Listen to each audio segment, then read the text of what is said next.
The Lady or the Tiger by Frank R. Stockton. In the very olden time, there lived a semi-barbaric king, whose ideas, though somewhat polished and sharpened by the progressiveness of distant Latin neighbors, were still large, florid, and untrammeled, as became the half of him which was barbaric. He was a man of exuberant fancy, and withal of an authority so irresistible that at his will he turned his varied fancies into facts. He was greatly given to self-communing, and when he and himself agreed upon anything, the thing was done. When every member of his domestic and political systems moved smoothly in its appointed course, his nature was bland and genial.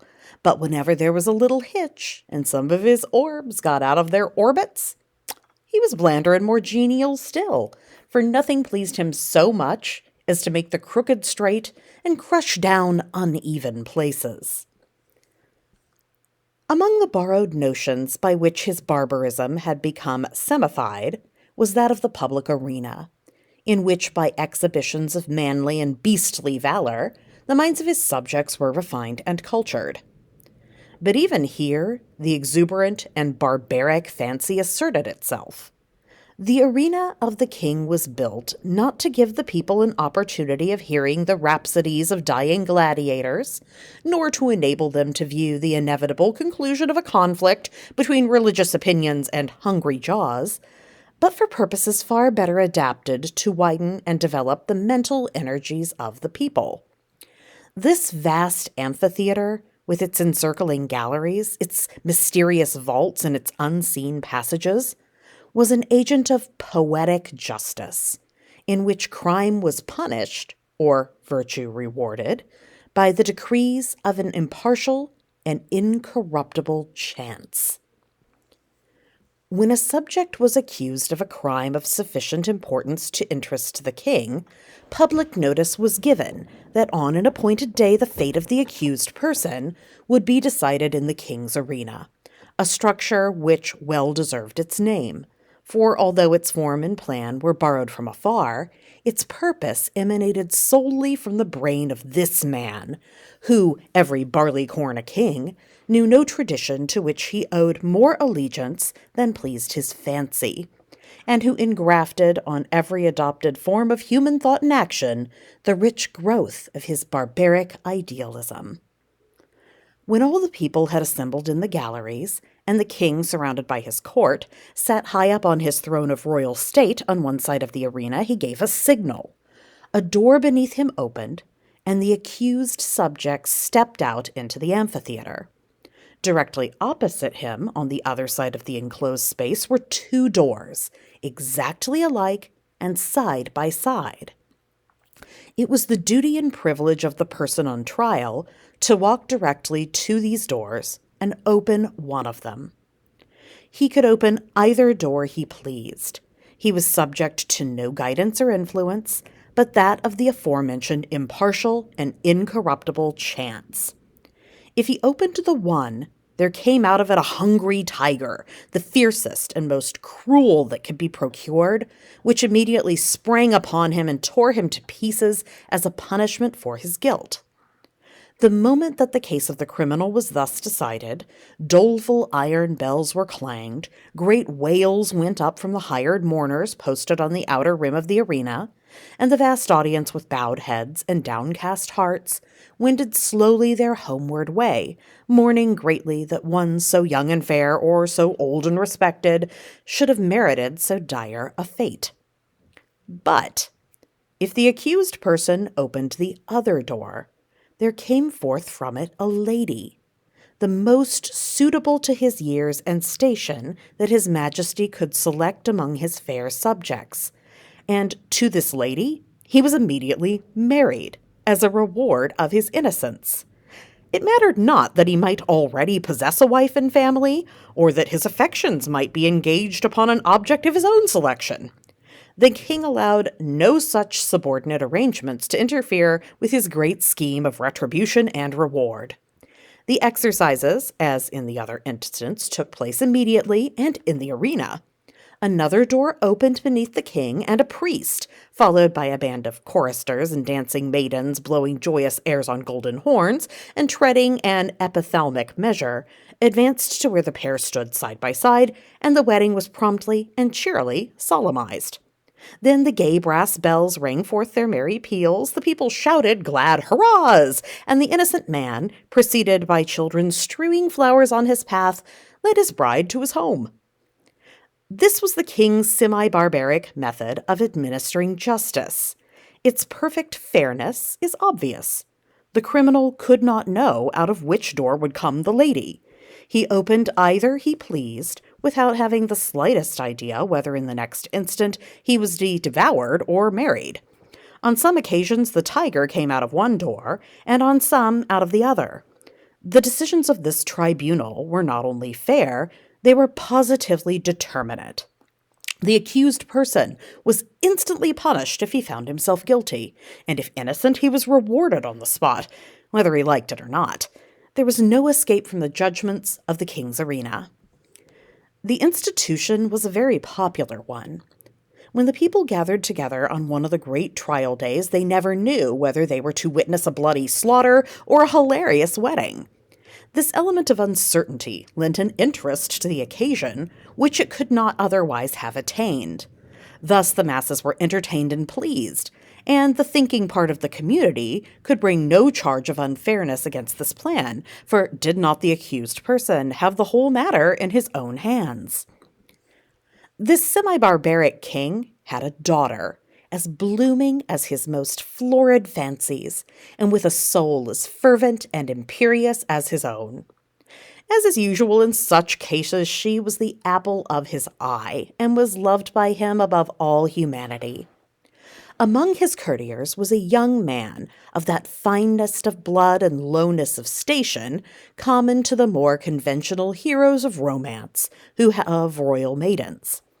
This royal maiden was well satisfied with her lover, for he was handsome and brave, and to a degree unsurpassed in all this kingdom, and she loved him with an ardor that had enough of barbarism to make it exceedingly warm and strong. This love affair moved on happily for many months, until one day the king happened to discover its existence. He did not hesitate nor waver in regard to his duty in the premises. The youth was immediately cast into prison, and a day was appointed for his trial in the king's arena. This, of course, was an especially important occasion, and His Majesty, as well as all the people, was greatly interested in the workings and development of this trial.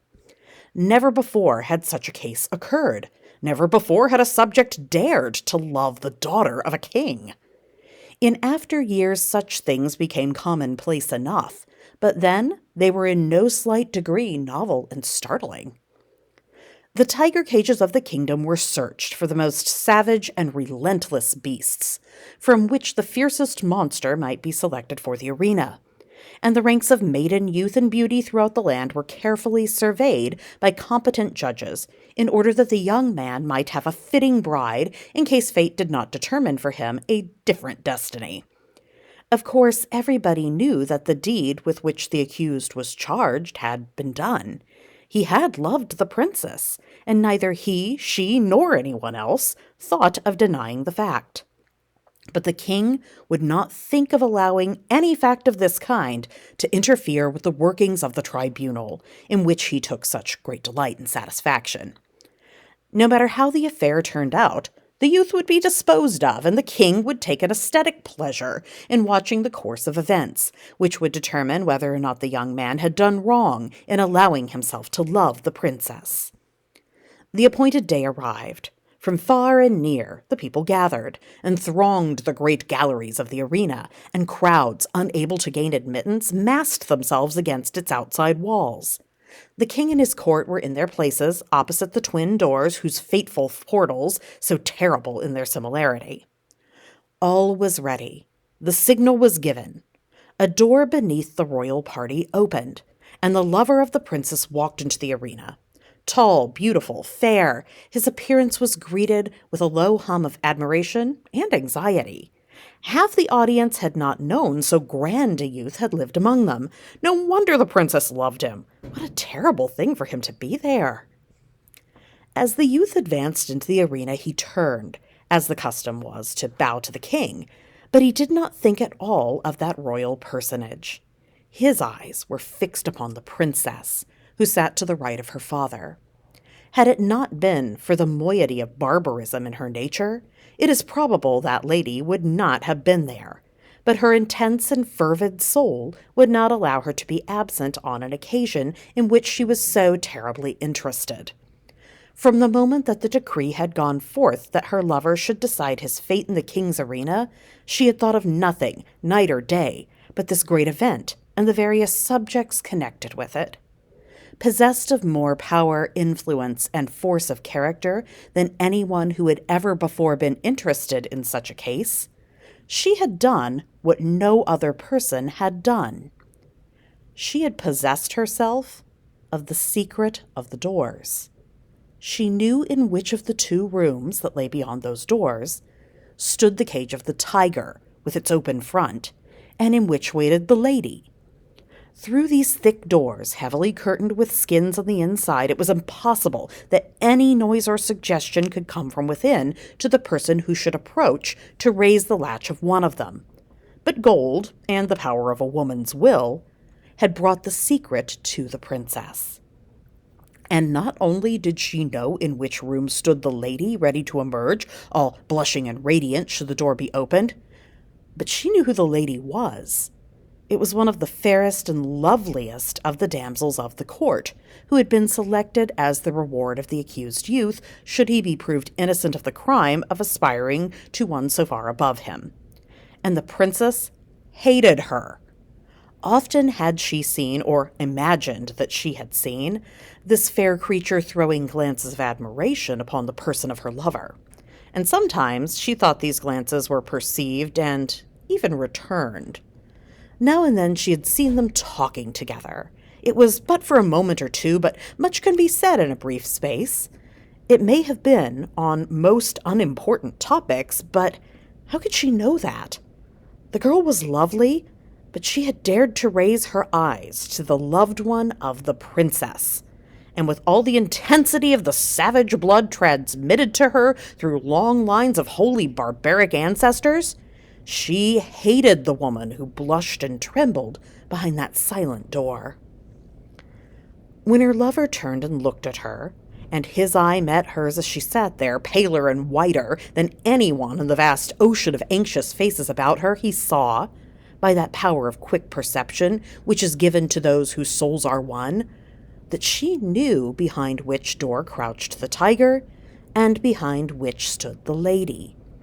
He had expected her to know it. He understood her nature, and his soul was assured that she would never rest until she had made plain to herself this thing, hidden to all other lookers-on, even to the king. The only hope for the youth in which there was any element of certainty was based upon the success of the princess in discovering this mystery. And the moment he looked upon her, he saw she had succeeded, as in his soul he knew she would succeed. Then it was that his quick and anxious glance asked the question, which? It was as plain to her as if he shouted it from where he stood. There was not an instant to be lost. The question was asked in a flash. It must be answered in another. Her right arm lay on the cushioned parapet before her. She raised her hand and made a slight, quick movement towards the right. No one but her lover saw her.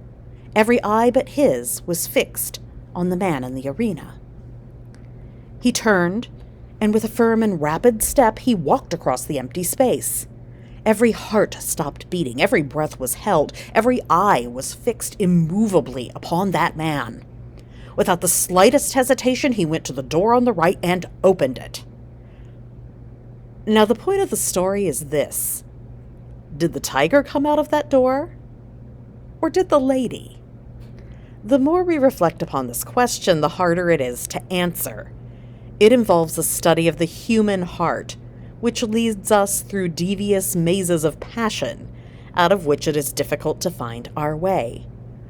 Think of it, fair reader, not as the decision of the question depended upon yourself, but upon that hot-blooded semi-barbaric princess, her soul at a white heat beneath the combined fires of despair and jealousy. She had lost him, but who should have him?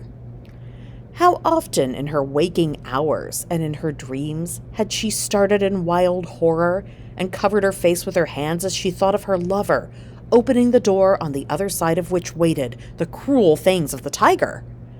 But how much oftener had she seen him at the other door? How in her grievous reveries had she gnashed her teeth and torn her hair when she saw his start of rapturous delight as he opened the door of the lady? How her soul had burned in agony when she had seen him rush to meet that woman with her flushing cheek and sparkling eye of triumph, when she had seen him lead her forth, his whole frame kindled with the joy of recovered life, when she had heard the glad shouts from the multitude and the wild ringing of the happy bells, when she had seen the priest with his joyous followers advance to the couple and make them man and wife before her very eyes, and when she had seen them walk away together upon their path of flowers, followed by the tremendous shouts of the hilarious multitude, in which her one despairing shriek was lost and drowned. Would it not be better for him to die at once, and go to wait for her in the blessed regions of the semi-barbaric fatuity? And yet, that awful tiger, those shrieks, that blood. Her decision had been indicated in an instant, but it had been made after days and nights of anguished deliberation. She had known she would be asked. She had decided what she would answer, and without the slightest hesitation she had moved her hand to the right. The question of her decision is not one to be lightly considered, and it is not one for me to presume to set myself up as the one person able to answer it. And so I leave it with all of you. Which came out of the opened door, the lady or the tiger?